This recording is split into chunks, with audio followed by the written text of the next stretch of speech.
family. Welcome to our first Feed Swap Friday. Feed Swap Fridays are an opportunity for us at Queer News to introduce you to a podcast we think you'll really enjoy. We promise they will be good, and they will always be very, very, very queer. Our first Feed Swap Fridays pod is the Queer Family Podcast. I met the host of this podcast, Jamie, at the Creating Change conference, and here we are today collaborating. I mean, this is what it's all about. With this pod, Jamie is asking the age-old question: what's it like to live as an LGBTQ family in a world built for the streets? Her goal is to normalize, elevate, and celebrate LGBTQ families while confirming that we're just like every other parent, trying not to yell at our kids when they still haven't put their shoes on and we're 25 minutes late for school, okay? The episode she wanted to share with us features the two mom Browns, Lauren and Amanda. Have you heard of them? Well, Lauren and Amanda are interracial lesbian moms raising biracial, donor-conceived boys. They are also Instagram famous for documenting their reciprocal IVF journey and sharing their baby wearing, co-sleeping, cloth diaper wearing, and attachment-based moms' lives on the app. You see, I told you these episodes will be good and very, very, very queer. If you enjoy this Feed Swap family, please support our pods. The Queer Family Podcast has a Patreon for as low as $2 a month. And you know, we got the QCrew membership starting at $5 a month. Support us, okay? Because we all we got. The links are in the show notes. Enjoy.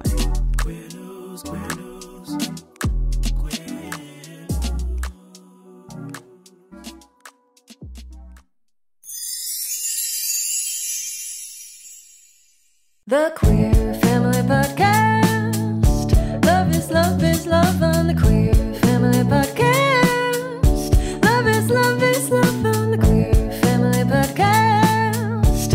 Love is love on the Queer Family Podcast. Love is love. Hey, Tom. Jamie. This is something special. I have Tom Coppola from season 1, episode 8. We're taking it all the way back to season 1, Tom, in here to help me introduce the episode that we're about to drop for y'all. That was 6 years ago. What the fuck? 6 years ago. That was back when we were doing it in person still. Like, there was no pandemic. That hadn't happened. Doing it in person. You were pregnant. Oh, shit. You were pregnant. Oh, my God. I was pregnant. Yeah. I mean, it was a totally different. God, yeah, Tom. it's bizarre. Okay. But we made it through. Yeah. But here we are. And here we are. And I haven't seen you since then. No. No, Well, that's not true. we Ran into each other on the street. We were neighbors for Yeah. a couple of months. For like a second. Yeah. Wait. So Okay. tell the listeners Sure. your basically 30-second elevator pitch of who you are. Sure. So I'm Tom Coppola. So I'm a donor dad Mm-hmm. of 3 kids. You are. Who are all in the same family. I'm a donor dad to a lesbian couple, to be clear. And they're a thriving family. They live in Danbury, Connecticut. My daughter is going to be 13 in June. Get out of here. And then there's a set of twin boys who will be 11 in September. Get out of here. Yeah, they're like mini adults now. And it's my God. with each their own personality. My daughter's super smart. She's in a STEM program. It's amazing. Like again, 6 years ago when I saw you, Oh my God. it was like they were very different people, and it was I was having very different feelings. And now that they are budding teenagers, it's rocking my world. Wow. And I still see them with the same level of frequency. You were the known donor from the start. To clarify for the listeners, like, I was. if you didn't listen to Tom's episode, go back and listen because it's so good. And Go back. Tom packs a lot of words into a minute. I do. It's taken a lot for me to slow my roll. But yeah, life's been pretty good. Like I said, I see the kids with just as much frequency as before. It's like kind of averages out to be about every 3 months or so because of either a holiday or a birthday. And I go see their baseball games. I go for holidays. And, the one different development in over the last 6 years was that I was in a relationship for a short period over the last 6 years. And it was the first time I actually brought another person who I was dating in to meet the family. Oh, how'd that go? It went extremely well. It went extremely well. And it was a very interesting dynamic to see somebody who I loved embracing my children and seeing what their response to that person was. Yeah. And also, since we've since separated, to see their reactions or to understand and see the breakup through them, which wasn't like terrible. It wasn't like they were crushed, but like kind of like the whole quiet, like, oh, where is so-and-so? And like, and then I found out from the moms, like, an hour later, they're like, oh yeah, the kids asked them, the kids told us on the drive home that they knew, and we're not dumb, Mom, we're not, kind of thing. So it was a different, it was a different part of the dynamic. Like I said, the family dynamic to me, because when last I saw you, I was single, and I've been primarily single. And then I had this 3-year relationship as part of that family. Yeah. Wow. It's so interesting. This season is turning out to be like, I know it wasn't a divorce, but this season I have so many folks reached out and said, I want to tell my story because I'm divorced. I want to tell my story because I'm divorced. So it's really interesting. You're talking about a breakup and what you noticed and what you saw in your family dynamic. Yeah. With your children. And and there was so much love, equal love, like between everybody. It wasn't like, it wasn't that, well, we love Tom more because he's our father and then there's him. It was like, no, it was the unit, like Tom and him. It's so many layers. That's the thing with us. There's so many freaking layers that we navigate. Right. And we do so with such beautiful intentionality, right? Yeah, definitely. Because we know from the start, these kids are going to have to navigate the world differently. Different than and I'm doing quote unquote, than the norm, right? Yep. And so from the start, we're so intentional. So anytime a snafu happens in the family, like a breakup or a divorce or whatever it may be, we handle it with a lot of thought and a lot of intention. I'm not saying that non-queers, and that's how I call them now, the non-queers, so that we can other them. But I'm not saying that non-queers don't do that as well. Obviously, when you go through a divorce, I'm sure every parent wants their children to be as well adjusted as possible. Right. But it is interesting, the different layers that we have no matter what from the get-go that we're constantly navigating. I think just by sake of growing up queer and in our queer community, I think there's a majority of us who, because we're put in these circumstances, try to do things with a different level of grace or with much more grace because we know it's going to be that much more difficult or it's going to be not the norm, quote unquote. Because we know what it feels like to feel othered. Which a lot of different, let's be real, there's intersectionality with everything. There are a lot of other groups that know what it feels like to feel othered and put down. However, like the queer community, we know that feeling and we know how important it is to feel included. Right. But interestingly, and I'm sure you understand this, our kids, this is all they know. Yeah. So this is normal to them. I wanted to ask because when we last spoke in the show, we had asked about your family's involvement and like how that all played out. And I'm wondering if anything has changed because I know that your family wasn't as involved. Correct. With the kids. Correct. And how are we now? Where are we?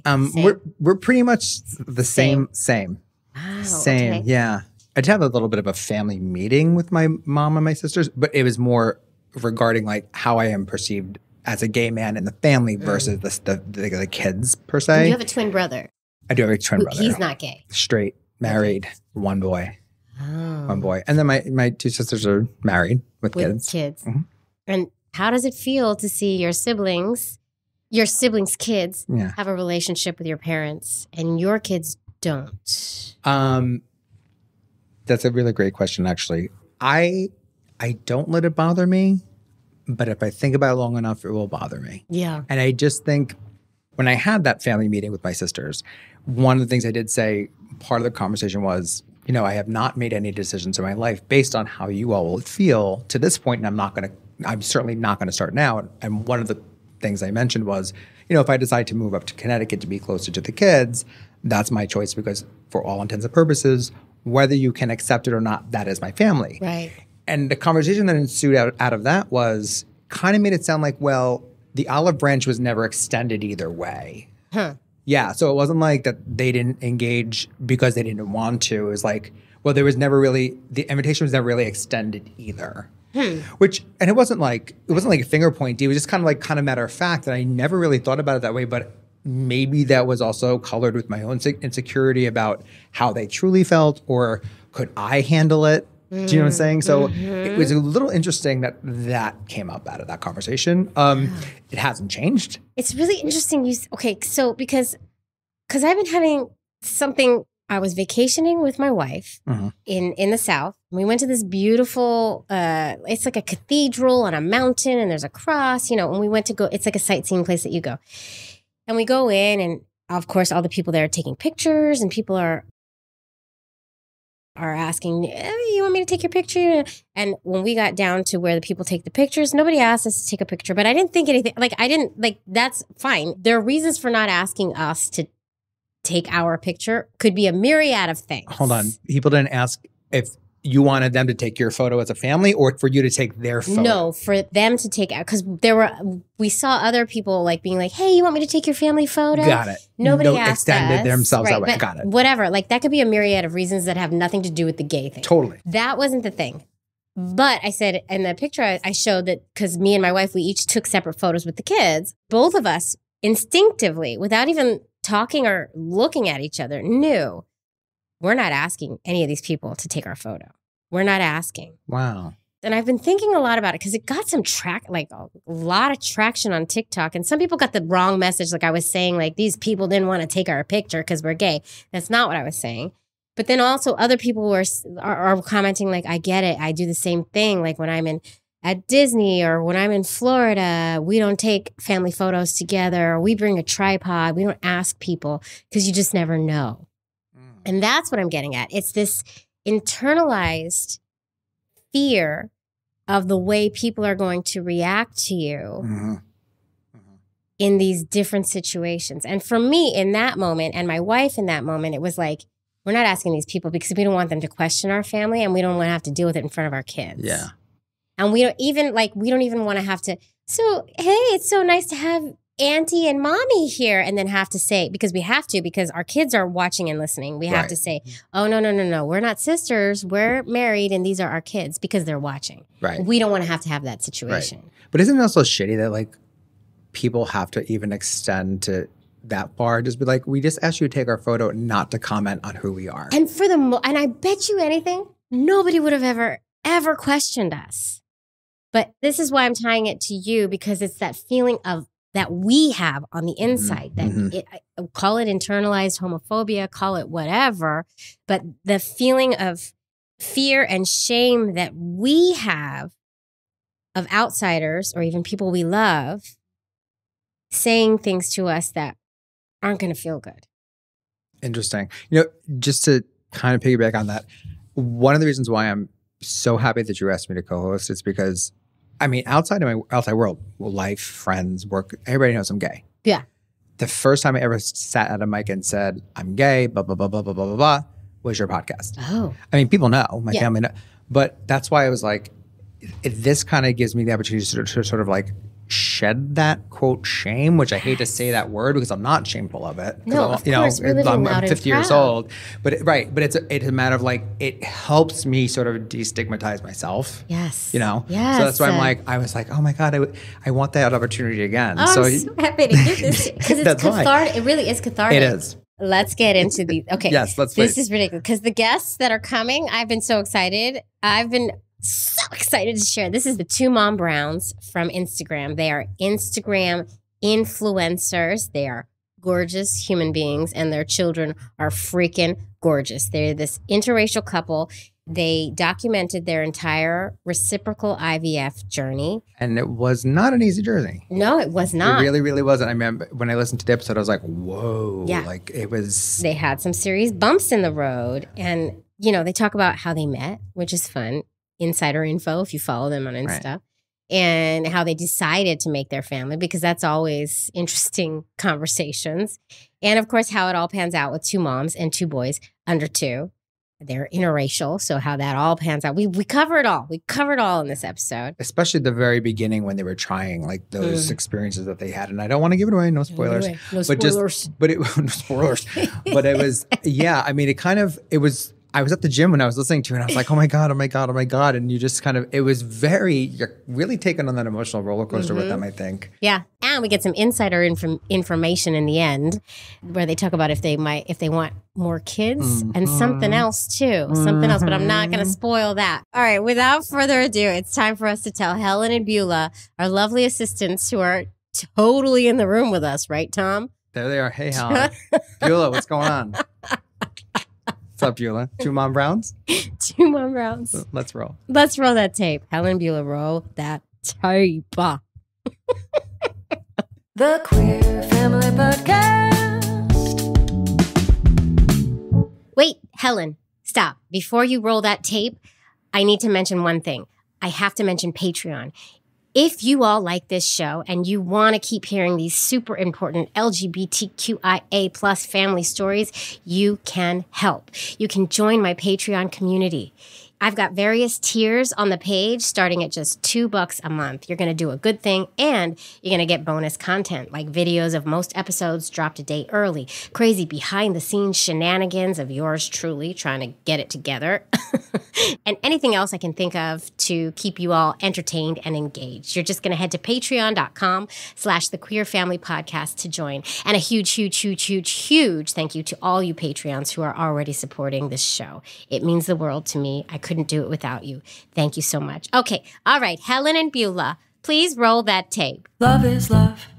Hello. I have the 2 Mom Browns, Lauren and Amanda here. I am so excited, and I know all of you are. Hi, you two. Hi. I'm so excited to be here. This has been in the making Oh my God. for quite some time. I think this is like the 6th time that we've tried to make this work. So Made it happen. I'm proud of us. That's what I want to say. I'm proud of us. So before I try to butcher who you are, I mean, I think everybody listening probably knows who you are. And if they don't, they need to start following you on the social because gorgeous family over here. But I don't want to butcher who you are. I want you to say who you are because you're going to say it way better than I am. So you got 30 seconds to tell us your elevator pitch of who you are and why you're here. On your mark, get set. Go. All right. Hi, I'm Lauren. And I'm Amanda. And we're interracial lesbian moms. We're raising biracial donor-conceived boys. We live in the Washington, D.C. metro area, and Amanda works in finance. And I have a psychotherapy practice for LGBTQ plus folks. We conceived our kids through reciprocal IVF. And we used Amanda's egg and donor sperm. We matched the donor to me, so we feel really lucky and happy that we found a pretty perfect match. And what do we like to say at home? We're baby wearing, co-sleeping, cloth diapering, attachment-based moms in the hustle. Oh my God. That was beautifully done. 30 seconds. That's okay. That's okay. You know, listen, we need to know all the stuff. And I learned I didn't know you did reciprocal IVF and you matched I can't wait to get into that. I want to hear from you. And I think America and the world wants to know, how did y'all meet?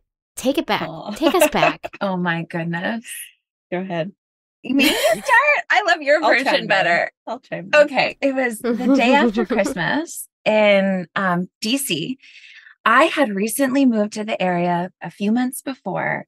I was like trying to date. I was trying to play for a while. And I was supposed to be meeting up with a person at the lesbian bar that night. I was there with a couple of friends having a good time. Yeah. And I'd walked into the bar with a group of friends as well. And I saw Lauren dancing on the dance floor, but I think I was just hanging out with my friends and kind of just let it pass. And then somewhere throughout the night, I was walking from our table and I'd go through the dance floor to get to the bar. And while I was walking through the dance floor, her friend that was with her bumped into me. And I turned, and not only did I see her friend who bumped into me, but Lauren turned as well. And we kind of had this like lock eye moment of like time literally just stopped. And oh my God, in my head, it was like, it was like, this is the moment. Right. And during that moment, I reached out my hand for her to dance with me, and she grabbed it back. I So- did. Oh my So we God. danced together, and then she Like a left movie. me to go sit with another girl at the bar.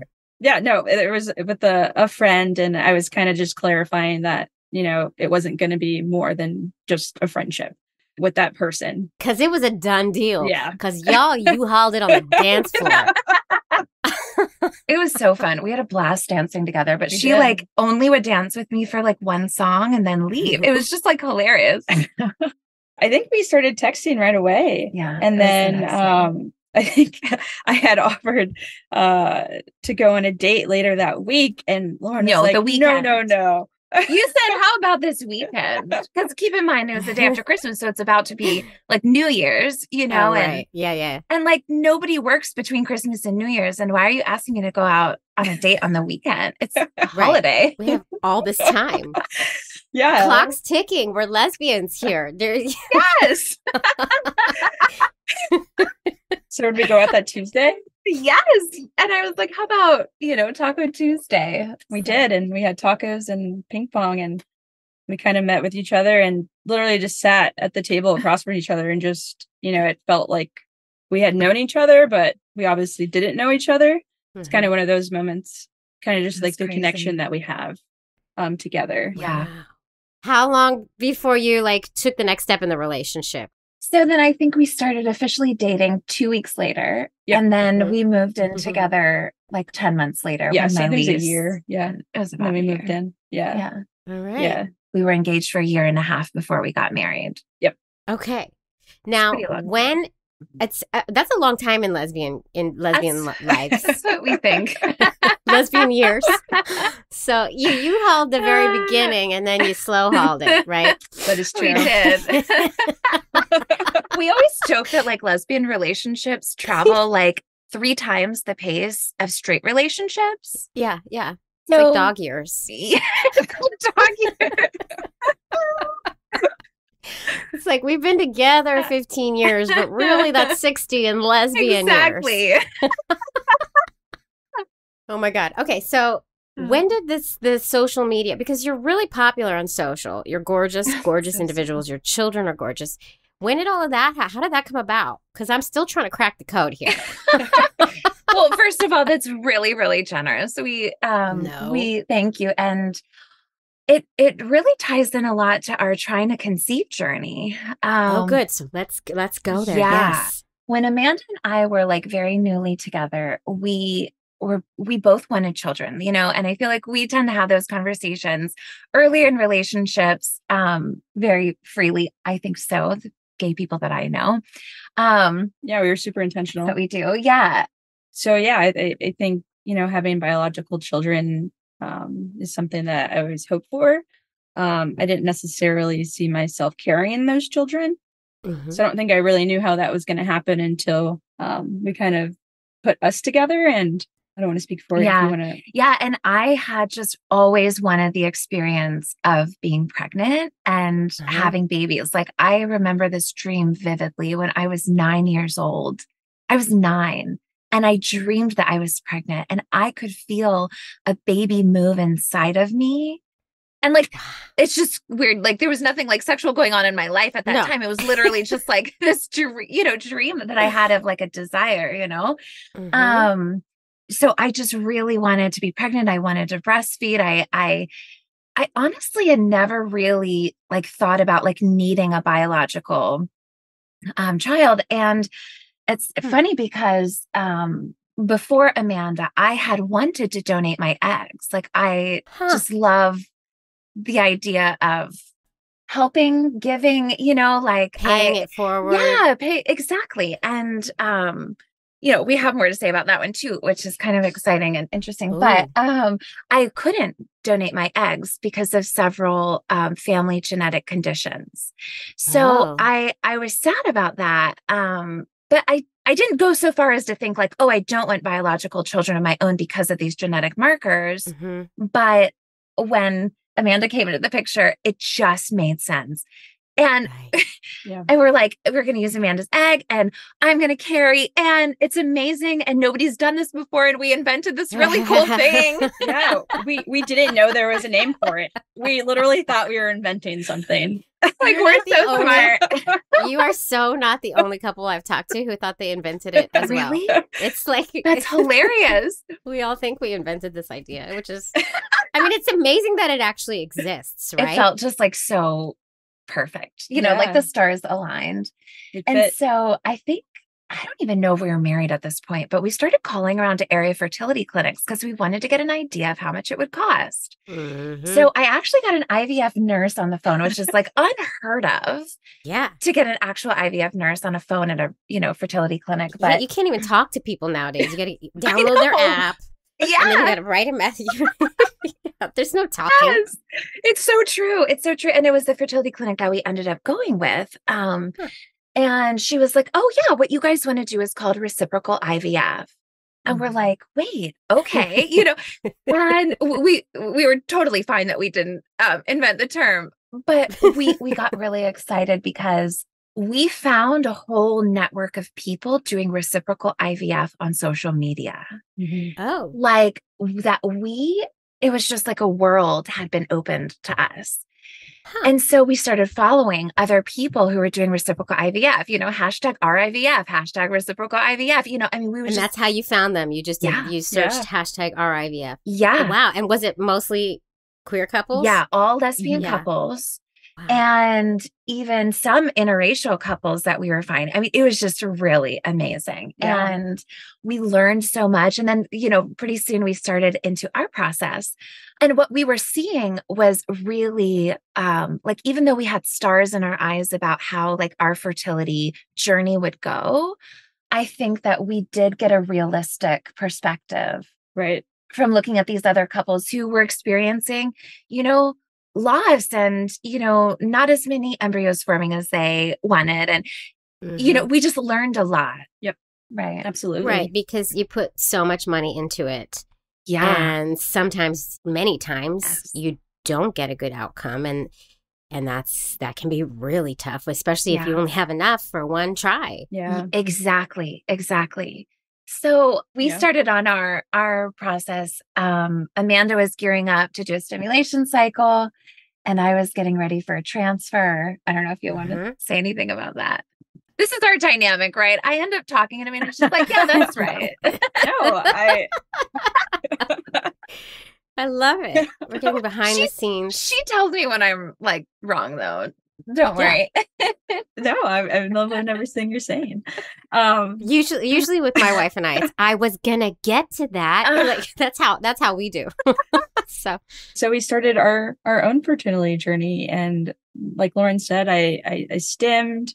The way that we had it is that right after we stemmed and did the embryos, we did our transfer immediately, Like a after fresh that. transfer. Yeah, so we did our Mhm. fresh transfer, and I think we were in shock with the results at first. We got pregnant on our first try with identical twin boys. wow. We were And so how many- excited. We had 4 embryos. So you got 4 out of your first. So um, we had 10 retrieval. total eggs, 10 viable eggs, I'm sorry. And then Right. 6 became embryos and then 4 blastocysts. wow, So 3 went to the that's good. freezer. Yeah. Uh-huh.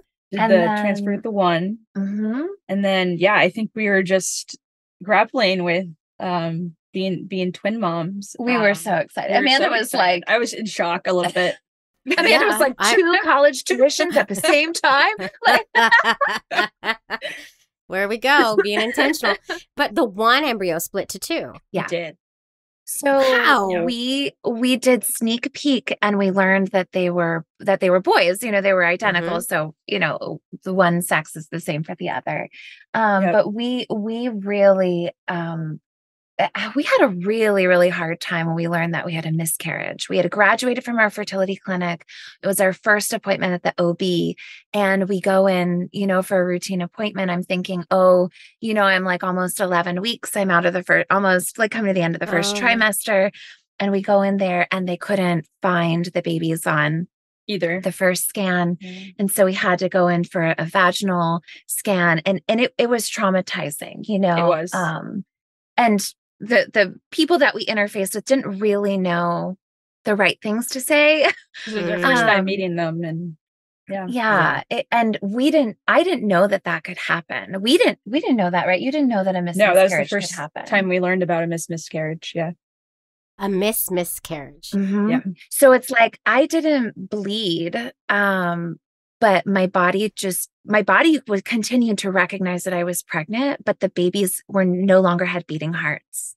Oh. So yeah, it was really, really sad. And, you know, we both kind of had our own way of working through that. I did go in for a DNC, and, you know, again, all the stars in our eyes, just like, you know, just kind of Yeah. left the sky. Quickly grade. Yeah. And so I kind of climbed inside of myself, and Amanda was so awesome and really kind of kept us going.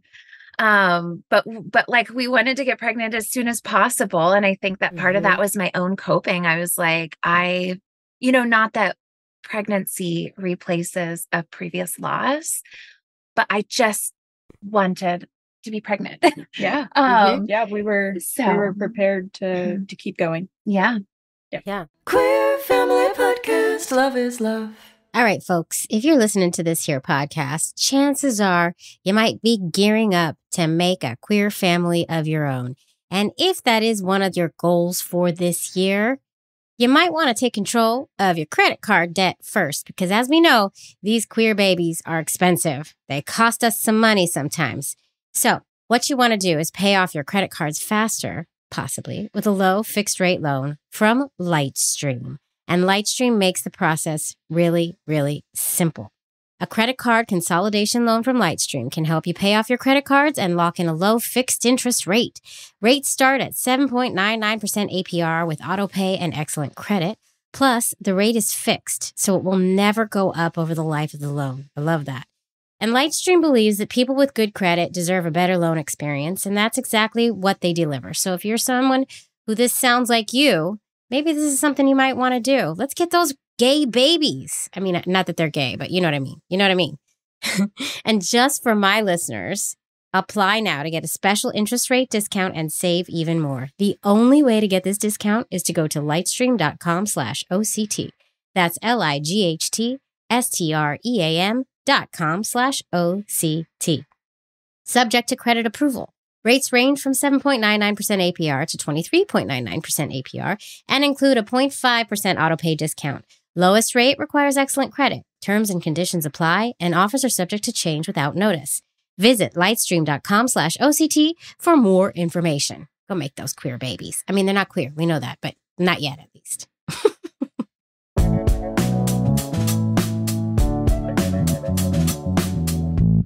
So we got ready for our next frozen embryo transfer, and got really excited when the lines on, they say don't take at-home pregnancy tests, but everybody does.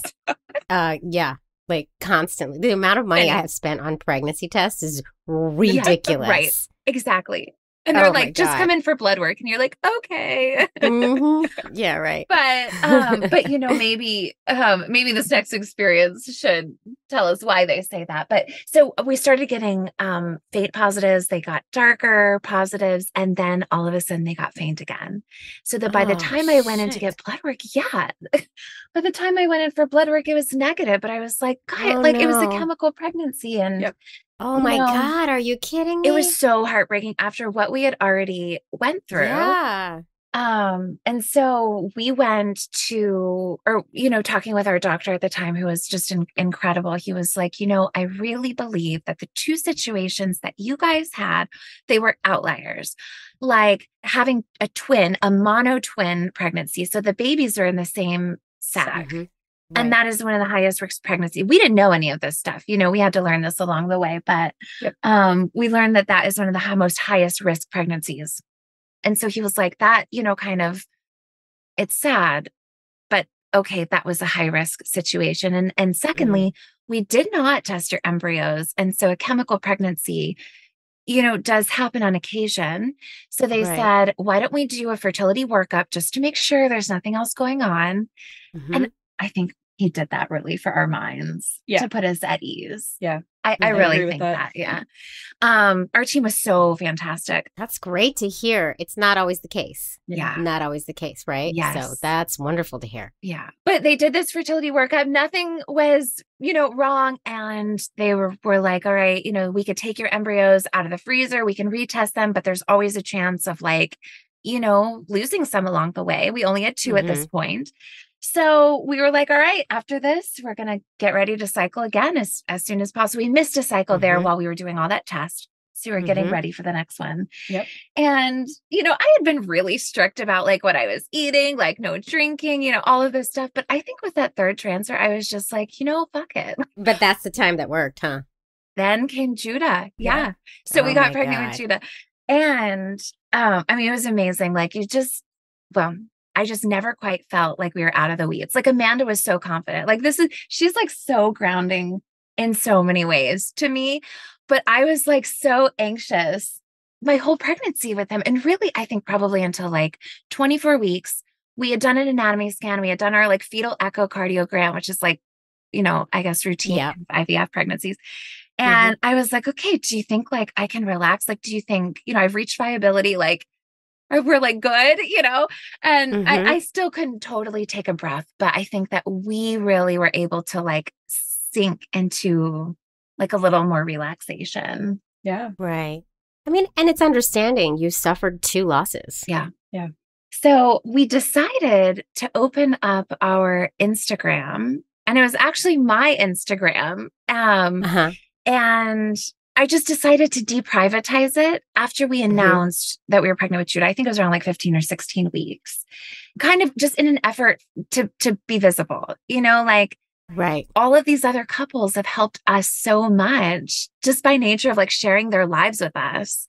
And it means the world, right? Yeah. It helps. Yeah. It was everything. It painted an image where there was no image. I think this is something Amanda and I talk about a lot, that we don't, as an interracial lesbian couple with children, we don't have an older lesbian couple to look up to who's paving the way, right? We're just making it up. Right. As we go along, we wish that we had mentors. We were constantly looking for people. Obviously, we glean from everybody. Anyways, yeah, it really was just wanting to be visible, because if we could be what we wanted for someone else, I think, is just something that we really wanted to give back. It's beautiful. Yeah. Right? It's amazing. It's amazing. And so many people look to you. You are those people for so many folks, I am sure, which is just freaking beautiful. Otherwise, there's Wanda Sykes and her wife. We love them. Those are the only people I can think of. Guess what? They're hilarious. Alex Sykes follows us on Instagram. That's amazing. So not only you became the blueprint, and now the blueprints are following you. But wait, I want to take it back, because we didn't talk about your donor search and where you got your donor. Oh my gosh, I would love to dig into that. Yeah. Yeah, no, that was obviously a major part of our fertility journey. With using my eggs, it was really important for us to find a donor that matched up as much as possible to Lauren.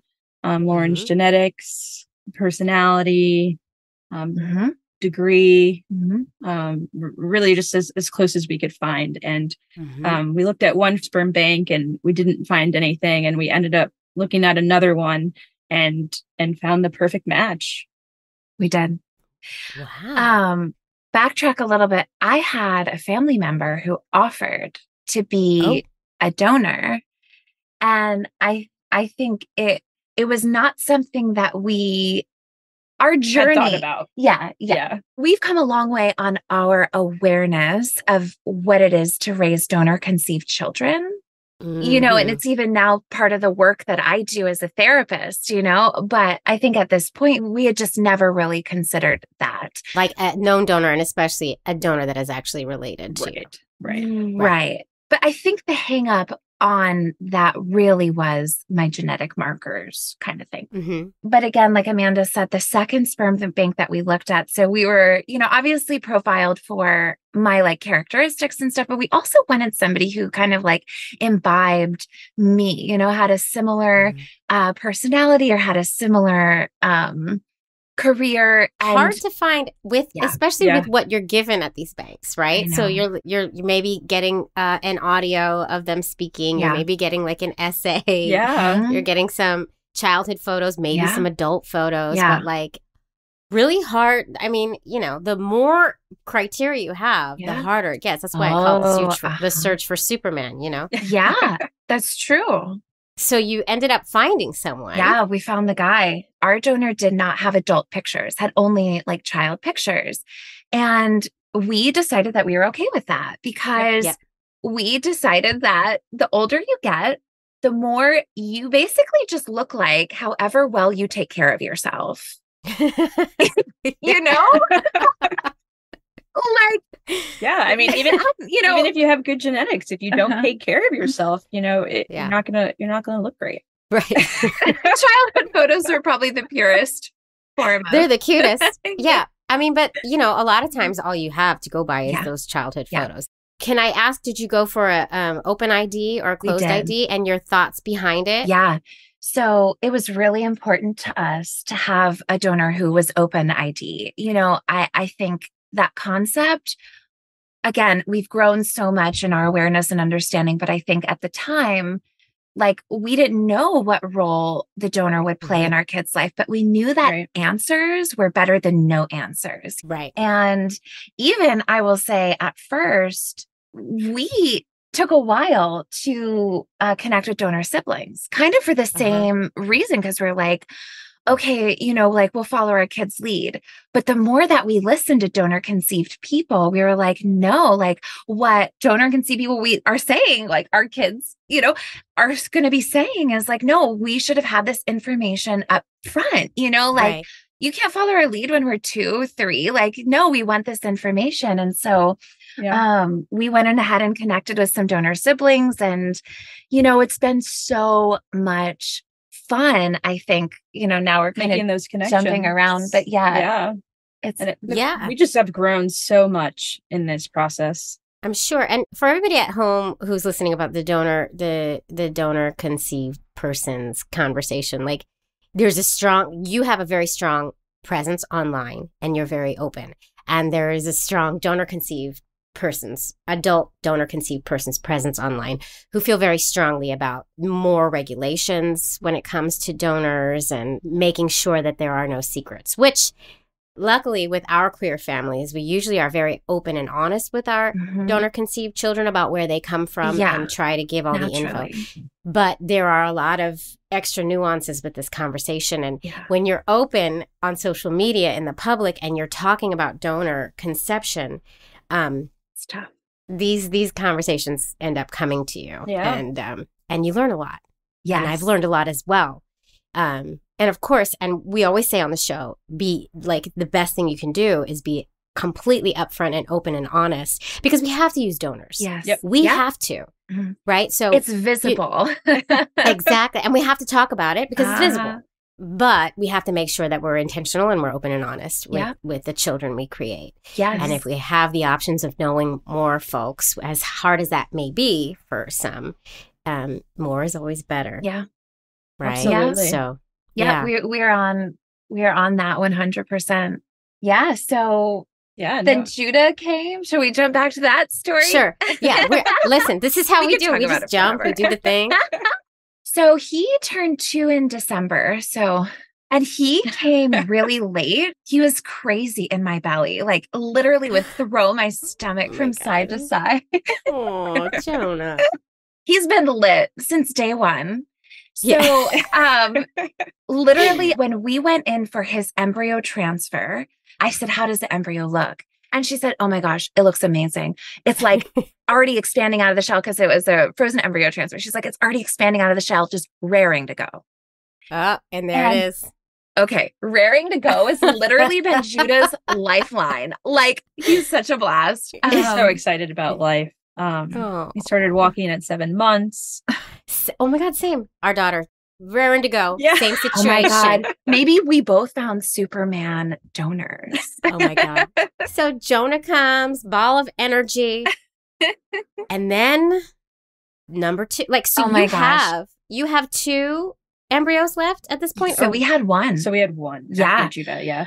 We had Okay. one embryo after him. And I think it was literally like after the embryo transfer, I like had some moments where I was like, oh my God, if I am pregnant or if I am not pregnant, we're going to be announcing this, because we had shared our journey on, our trying to conceive journey Yeah. on social media. So I had Yeah. this moment where I was like, wow, this feels really vulnerable, Very raw. Yeah. Right. because there's all the stuff that goes into trying to conceive that, like, it's just so personal. And, Mhm. if it doesn't go the right way, then oftentimes we're left. I mean, Jamie, I'm like preaching to the choir, I know, but we're just like left feeling, like, is there something wrong with me? Is there, it's just like so much. Mhm.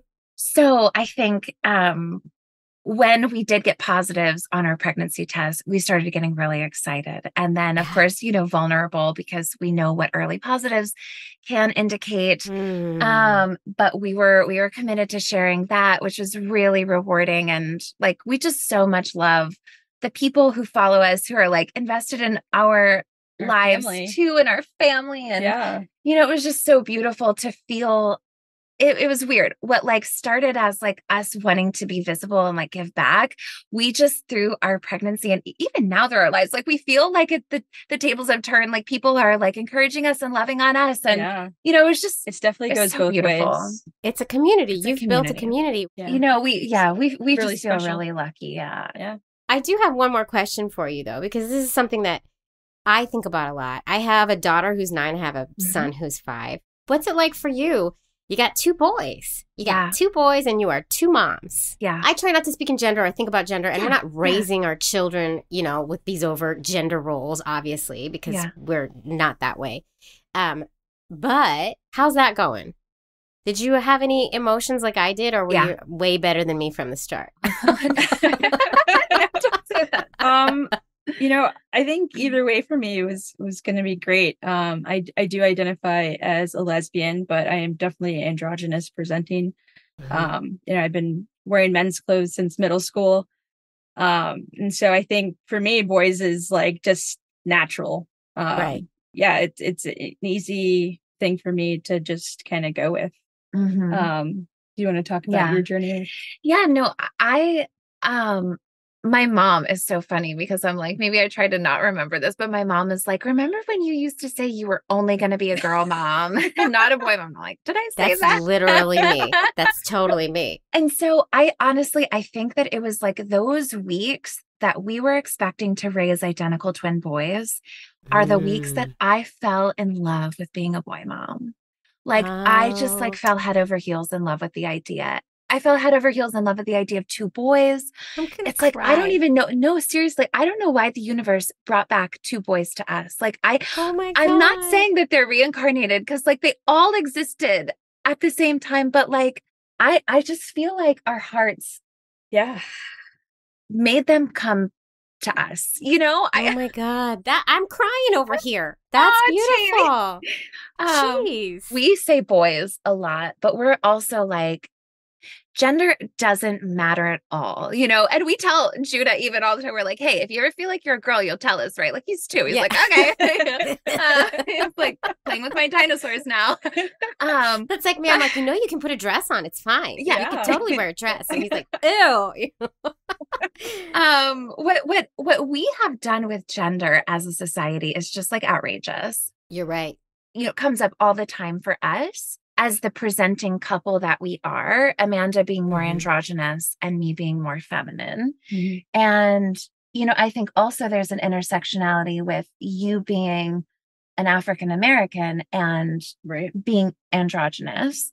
People do act more intimidated by you. Right. But I just think that because of our presentation, I don't think our relationship really ever gets questioned. We've never received the question, who's the mom?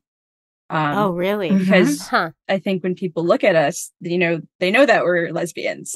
Right. You know, we yeah. don't look like sisters. We look No. like we're together.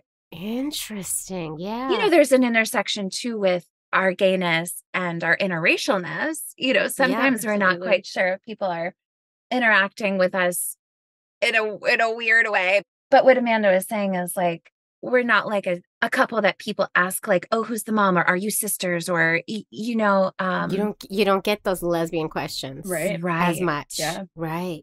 Yeah. Huh. And people, it's really interesting But too, because our gayness is up forward, Uh-huh. right? We do Uh-huh. sometimes get that awkwardness of, oh, they're gay. Right. Uh-huh. So it's not like people are nice and then they find out they're gay and then they're like, you know, weird or standoffish. It's like they're just weird and standoffish to begin with. From the start. If Yeah. they're going to be weird about gay people, they're just going to be weird and standoffish from the get-go. Exactly. Exactly. And then there's also the interracial Mhm. aspect, which like I'm imagining same thing. Like if they're Same going to have exact problems thing. with that, Yep. they're going to have problems with that from the get-go. Yeah. And we were talking about being two moms of two boys. And I think kind of add on to that, like the biracial element. Right. We talk a lot about those conversations that we're going to be we do. having with our sons. Judah, we were asking him, like, what color skin does mommy have? And he took a long time and he said white. Because I don't know where he got, you know, and so anyways, we talked more about, and he said, you know, man, mama has black. No, he said mama is brown. Mama has brown skin. And we talked about his skin color. Yeah. All of these conversations that we're having with our kids. I mean, he's only 2, but it's so much fun. Yeah. Right. And it's intentional and it gets Yes. complex. Yes. And It does. when you have numerous intersectionalities Yes. in any particular makeup, the conversations are more complex and Yeah. necessary. Yeah. Right.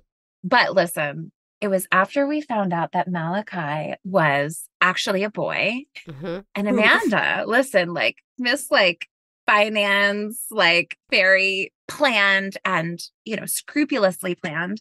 She goes, you know, what do you think about the idea of like at some point stimming again and like, you know, maybe like just like throwing a couple embryos and like just going for a twin pregnancy? Holy, you have baby on the brain. There is going to be another Brown coming up shortly. I can't wait. Everybody stay glued to that social media. We'll see. Shortly. Oh my God, I love that. So that might happen. We're probably going to take a little break.